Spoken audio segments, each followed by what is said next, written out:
गांव की पगडंडियों पर नंगे पैर दौड़ता एक छोटा सा लड़का, जिसकी आंखों में बड़े सपने थे। उसका नाम था आर्यन। मिट्टी से सने हाथ, कंधे पर फटी हुई शर्ट और चेहरे पर मुस्कान, उसकी यही पहचान थी। उसकी माँ सावित्री गांव में सबकी प्यारी थी और बहन सीमा उसकी सबसे बड़ी दोस्त। हर शाम आर्यन अपने दोस्तों के साथ गांव के तालाब किनारे खेलता। कभी मिट्टी के घरौंदे बनाना तो कभी कंचे खेलना। यही उसकी दुनिया थी। माँ दिन भर दूसरों के घरों में काम करती और बहन सीमा भी माँ के साथ हाथ बटाती। सावित्री की आंखों में एक ही सपना था, आर्यन पढ़ लिखकर एक बड़ा आदमी बने, ताकि उसकी जिंदगी गरीबी के इस अभिशाप से मुक्त हो सके। वह हर दिन जैसे तैसे मेहनत करके आर्यन की पढ़ाई का खर्च उठाती। परंतु किस्मत को कुछ और ही मंजूर था। एक दिन गांव में मेला लगा। हर साल की तरह इस बार भी आर्यन अपनी माँ और बहन के साथ मेले में गया। चारों ओर रौनक थी। मिठाइयों की खुशबू और खिलौनों की चमक से पूरा मेला झिलमिला रहा था। आर्यन की आंखें हर तरफ दौड़ रही थीं, और तभी उसकी नज़र रंग बिरंगे गुब्बारों पर पड़ी। माँ, मुझे वो गुब्बारा चाहिए, आर्यन ने उत्साह से कहा। सावित्री ने उसकी ओर देखा, पर जेब में पैसे नहीं थे। उसने प्यार से समझाया, बेटा, अगले मेले में जरूर लूंगी। आर्यन उदास हो गया। पर तभी उसके सामने एक चूड़ी बेचने वाला गुजरने लगा। चूड़ियों की खनक से मोहित होकर सीमा वहीं रुक गई। सावित्री ने आर्यन का हाथ छोड़ दिया और चूड़ियों को देखने लगी। कुछ पलों बाद जब उसने पीछे मुड़कर देखा, तो आर्यन वहां नहीं था। आर्यन, सावित्री की आवाज हवा में गूंजने लगी। चारों ओर भीड़ थी, पर आर्यन का कहीं पता नहीं था। उस दिन सावित्री का संसार उजड़ गया। गांव वालों ने बहुत खोजबीन की, लेकिन आर्यन जैसे हवा में घुल गया था। उसके बिना माँ और बहन की दुनिया वीरान हो गई। साल गुजरते गए। सावित्री ने बेटे की राह तकते तकते अपने आंसुओं को पी लिया। सीमा ने भी समय से पहले ही बड़े होने की जिम्मेदारी ले ली। माँ बेटी ने मजदूरी करके जैसे तैसे अपना गुजारा किया। वहीं दूसरी ओर किस्मत ने आर्यन को एक अनजानी राह पर डाल दिया था। उसे एक पुलिस वाले ने भटकते हुए पाया और अनाथालय में भेज दिया। वहां उसका नाम तक बदल दिया गया। अब वह आदित्य था। किसी ने नहीं सोचा था कि यह खोया हुआ बच्चा एक दिन बड़ा होकर पुलिस सेवा में जाएगा। कड़ी मेहनत, दृढ़ निश्चय और अपनी मां की यादों के सहारे आदित्य ने एसपी बनने तक का सफर तय किया। पर उसके दिल में हमेशा एक कसक बनी रही, अपनी असली पहचान को जानने की। भाग 4, लौटने का निर्णय। 10 साल बाद आदित्य को अपने बचपन की कुछ धुंधली तस्वीरें याद आने लगीं। माँ का चेहरा, बहन की हंसी और गांव के मिट्टी भरे आंगन की खुशबू, ये सब उसकी आंखों में बसने लगे। एक दिन उसने फैसला किया कि अब वक्त आ गया है जब उसे अपने अतीत का सामना करना होगा। एसपी आदित्य अब अपनी वर्दी के रुतबे के साथ नहीं, बल्कि एक बेटे की तरह अपनी जड़ों की ओर लौटना चाहता था। उसकी कार गांव की पगडंडियों पर बढ़ रही थी। रास्ते भर उसकी आंखें उन बीते पलों को तलाश रही थीं। गांव का वही पुराना पेड़, तालाब की लहरें, मिट्टी की सौंधी खुशबू, सब कुछ जैसे उसे अपनी ओर खींच रहे थे। पर क्या माँ और बहन उसे पहचान पाएंगी? क्या इतने सालों बाद वह अपने टूटे हुए रिश्तों को जोड़ पाएगा? आदित्य के दिल में अनगिनत सवाल थे, जिनका जवाब उसे उसी टूटी फूटी झोपड़ी में मिलना था। आदित्य की गाड़ी गांव की कच्ची सड़कों पर धूल उड़ाते हुए धीरे धीरे बढ़ रही थी। वह हर मोड़ पर अपनी यादों को टटोलता जा रहा था। गांव का वही पुराना पीपल का पेड़, जहां बच्चे खेलते थे, और तालाब के किनारे की वो मिट्टी जो उसकी नन्ही उंगलियों में सिमट जाती थी। हर दृश्य उसे अतीत में ले जा रहा था। गांव में उसकी वर्दी और लाल बत्ती वाली गाड़ी देखकर लोग हैरान थे। कोई अंदाजा नहीं लगा पा रहा था कि इतने बड़े अधिकारी का इस गरीब गांव में क्या काम हो सकता है। आदित्य ने गाड़ी रोक दी और धीरे धीरे अपने पुराने घर की तरफ बढ़ा। टूटी फूटी झोपड़ी, जिसमें समय की मार साफ झलक रही थी। दीवारों पर लगे दरारें और छत से टपकते पानी के निशान उसकी गरीबी की कहानी बयां कर रहे थे। उसने देखा, माँ सावित्री आंगन में बैठी, मैले कपड़ों में, अपने हाथों से मिट्टी के चूल्हे पर रोटियां बना रही थी। बहन सीमा, जो अब एक किशोरी से युवती बन चुकी थी, सिर पर ईंटों का बोझ लिए मजदूरी कर रही थी। आदित्य की आंखें नम हो गईं। इतने सालों बाद भी उनके हालात नहीं बदले थे। आदित्य की आंखों में आंसू भर आए, लेकिन उसने अपने भीतर के दृढ़ संकल्प को संभाला। वह आगे बढ़ा और माँ के करीब पहुंचा। सावित्री ने उसकी आहट सुनी और ऊपर देखा। एक पल को उसकी आंखें चौंधी आ गईं। बेटा, उसकी कांपती आवाज ने हवा में सिसकी भर दी। सीमा भी अपनी मजदूरी छोड़कर दौड़ती हुई आई। दोनों की आंखों में अविश्वास और आशा का मिश्रण था। आदित्य ने उनके सामने सिर झुका दिया और उसकी आवाज भर्रा गई, माँ, मैं वापस आ गया। माँ ने उसे गले से लगा लिया और बरसों का सारा दर्द आंसुओं में बह निकला। माँ की बाहों में समाये आदित्य की आंखों से आंसू बह रहे थे। सीमा भी अपनी भावनाओं को रोक नहीं सकी और अपने भाई को पकड़कर फूट फूट कर रोने लगी। गांव के लोग इस दृश्य को देखकर भावुक हो गए।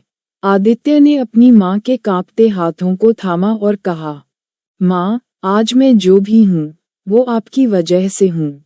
माँ ने उसके चेहरे को छूते हुए कहा, बेटा, तेरा लौट आना ही मेरे लिए सबसे बड़ी खुशी है। आदित्य की माँ सावित्री ने अपने बेटे को गले से लगाया, लेकिन उसकी आंखों में सवालों की एक लहर थी। इतने सालों बाद बेटे को अपने सामने देखकर उसकी आत्मा सुकून से भर गई थी। परंतु बीते वर्षों की तकलीफें और संघर्ष भी उसकी आंखों में तैर रहे थे। तू कहाँ चला गया था, बेटा? सावित्री की आवाज कांप रही थी। आदित्य ने उनकी आंखों में झांकते हुए कहा, माँ, मैं कभी तुम्हें छोड़कर नहीं जाना चाहता था। किस्मत ने मुझे तुमसे दूर कर दिया, लेकिन अब मैं वापस आ गया हूँ, हमेशा के लिए। सीमा, जो अब अपने आंसुओं को पोंछ रही थी, धीरे से बोली, भैया, तुमने कभी हमारे बारे में कुछ पता करने की कोशिश नहीं की? आदित्य की आंखें झुक गईं। उसने बताया कि कैसे उसे अनाथालय में भेज दिया गया, कैसे उसकी पहचान छुपा दी गई और कैसे उसने अपनी मेहनत और लगन से पुलिस सेवा में अपनी जगह बनाई। हर शब्द में उसका दर्द छलक रहा था। माँ, मैं हर दिन तुम दोनों को याद करता था, पर हालात ने मुझे मजबूर कर दिया था। लेकिन अब मैं वापस आ गया हूँ और किसी भी हाल में तुम्हें छोड़कर नहीं जाऊंगा। सावित्री ने उसकी बात सुनकर सिर हिलाया और बोली, तू आ गया बेटा, बस यही मेरे लिए सबसे बड़ी बात है। गांव में ये खबर आग की तरह फैल गई कि आदित्य, जो बचपन में खो गया था, अब एसपी बनकर लौट आया है। लोग उसे देखने के लिए उमड़ पड़े। कोई आश्चर्यचकित था, तो कोई गर्व से भरा हुआ। देखो, सावित्री का बेटा कितना बड़ा अधिकारी बन गया है, एक बुजुर्ग ने कहा। गांव के बच्चे आदित्य को उत्सुकता से देख रहे थे। कुछ महिलाएं सावित्री के पास आकर उसकी सहनशक्ति की सराहना करने लगीं। तेरी ममता ने तेरा बेटा तुझसे वापस ला दिया, किसी ने भावुक होकर कहा। आदित्य ने सबका अभिवादन किया और कहा, मैं यहाँ सिर्फ एक अधिकारी नहीं, बल्कि एक बेटा बनकर लौटा हूँ। मेरी जिम्मेदारी सिर्फ अपने परिवार तक सीमित नहीं है, बल्कि इस पूरे गांव की भलाई के लिए भी है। गांव वालों ने तालियों की गड़गड़ाहट से उसका स्वागत किया।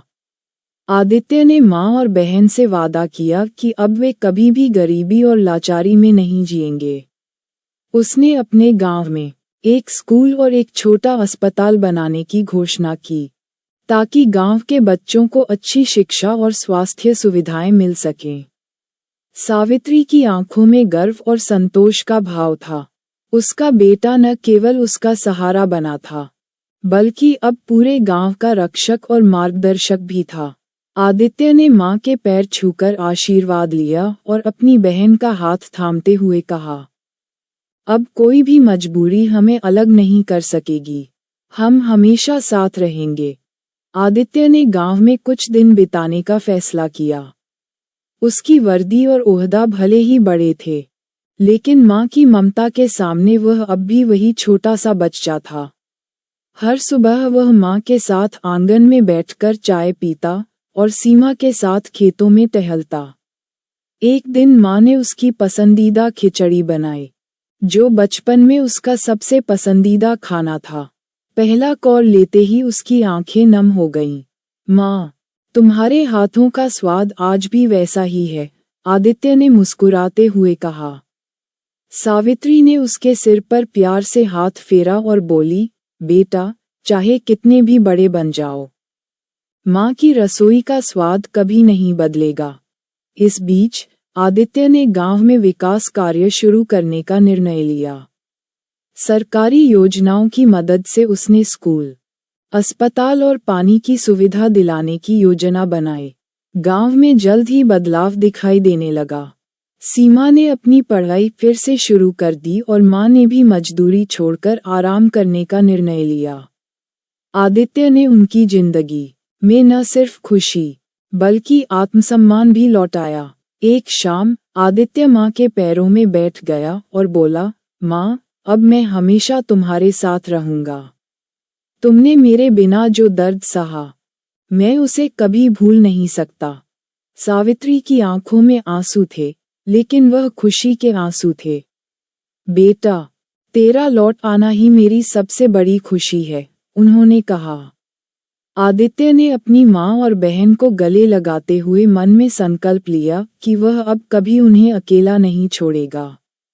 आदित्य ने गांव में अपने विकास कार्यों को गति दी। सरकारी योजनाओं का लाभ दिलाकर उसने गांव में सड़कें बनवाईं, स्कूल और अस्पताल का निर्माण शुरू किया और स्वच्छता अभियान चलाया। हर ओर खुशी की लहर थी। गांव के लोग अब बच्चों को स्कूल भेजने लगे और बीमार लोग इलाज के लिए अस्पताल जाने लगे। सीमा ने भी अपनी पढ़ाई पूरी कर ली और गांव की पहली महिला शिक्षक बन गई। उसने आदित्य से वादा किया कि वह गांव की बेटियों को शिक्षित करेगी और उन्हें आत्मनिर्भर बनाएगी। सावित्री अपने बेटे की सफलता और बेटी के आत्मनिर्भर बनने पर गर्व महसूस कर रही थी। उसने अब चैन की नींद सोना शुरू कर दिया, क्योंकि उसका परिवार अब सुरक्षित और खुशहाल था। आदित्य ने अपने जीवन में एक नई शुरुआत की, जहां उसका कर्तव्य केवल एक पुलिस अधिकारी का नहीं, बल्कि एक बेटे, भाई और समाजसेवी का भी था। गांव में आदित्य के प्रयासों से आत्मनिर्भरता की लहर चल पड़ी। लोगों को रोजगार देने के लिए उसने एक सिलाई केंद्र और कुटीर उद्योग की शुरुआत की। महिलाओं को सिलाई और कढ़ाई का प्रशिक्षण दिया जाने लगा। आदित्य ने सीमित संसाधनों में भी आत्मनिर्भर बनने के महत्व को समझाया। गांव की महिलाएं अब अपने बनाए हुए कपड़े और हस्तशिल्प बाजार में बेचने लगीं। उनकी आर्थिक स्थिति में सुधार होने लगा। गांव के युवाओं को भी प्रोत्साहित किया गया कि वे अपनी पढ़ाई पूरी करें और सरकारी योजनाओं का लाभ उठाएं। सावित्री और सीमा ने भी महिलाओं को आत्मनिर्भर बनाने में योगदान दिया। सीमा ने गांव की लड़कियों को पढ़ाने के साथ साथ आत्मरक्षा का प्रशिक्षण भी देना शुरू किया। आदित्य के प्रयासों से गांव में बदलाव की एक नई कहानी लिखी जा रही थी। वह हर रोज एक नई प्रेरणा बनकर उभर रहा था। गांव में बदलाव की लहर के बीच आदित्य ने एक नई योजना बनाई। उसने गांव में एक लाइब्रेरी स्थापित करने का निर्णय लिया, जिससे बच्चों को शिक्षा का बेहतर माहौल मिल सके। गांव की महिलाएं भी अब आत्मनिर्भर बन चुकी थीं। हर तरफ खुशी और आत्मसम्मान का माहौल था। सावित्री ने गर्व से कहा, मेरा बेटा केवल मेरा सहारा नहीं, बल्कि पूरे गांव की उम्मीदों की किरण है। गांव में लाइब्रेरी बनने के बाद बच्चों और युवाओं के जीवन में सकारात्मक बदलाव आने लगे। हर सुबह बच्चे उत्सुकता से किताबें पढ़ने आते और नई चीजें सीखते। आदित्य का सपना था कि शिक्षा के माध्यम से गांव को आत्मनिर्भर बनाया जाए। सीमा ने भी पढ़ाई के साथ साथ शिक्षण कार्य शुरू कर दिया। वह लड़कियों को न केवल शिक्षा देती बल्कि उन्हें आत्मनिर्भर बनने की प्रेरणा भी देती। एक दिन गांव के बुजुर्गों ने आदित्य से कहा, बेटा, तुमने गांव की तकदीर बदल दी। हम सब तुम्हारे आभारी हैं। आदित्य ने मुस्कुराते हुए कहा, ये बदलाव हम सबकी मेहनत का नतीजा है। जब हम मिलकर आगे बढ़ते हैं तो हर मुश्किल आसान हो जाती है। गांव की महिलाओं ने आदित्य की प्रेरणा से खुद का एक स्व-सहायता समूह बनाया। उन्होंने हस्तशिल्प और कढ़ाई के उत्पाद बनाने शुरू किए। आदित्य ने उनके उत्पादों को शहर के बाजारों तक पहुंचाने में मदद की। महिलाओं की मेहनत रंग लाई और जल्द ही उनके उत्पादों की मांग बढ़ने लगी। इससे गांव की आर्थिक स्थिति में सुधार हुआ और महिलाओं को आत्मनिर्भर बनने का गर्व महसूस हुआ। सीमा ने इस पहल में बढ़ चढ़कर हिस्सा लिया। उसने गांव की लड़कियों को भी इस कार्य में शामिल किया और उन्हें आत्मनिर्भर बनने की राह दिखाई।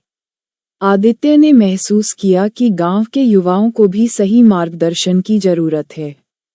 उसने एक प्रशिक्षण केंद्र की स्थापना की, जहां युवाओं को कंप्यूटर शिक्षा, कृषि तकनीक और अन्य व्यावसायिक कौशल सिखाए जाने लगे।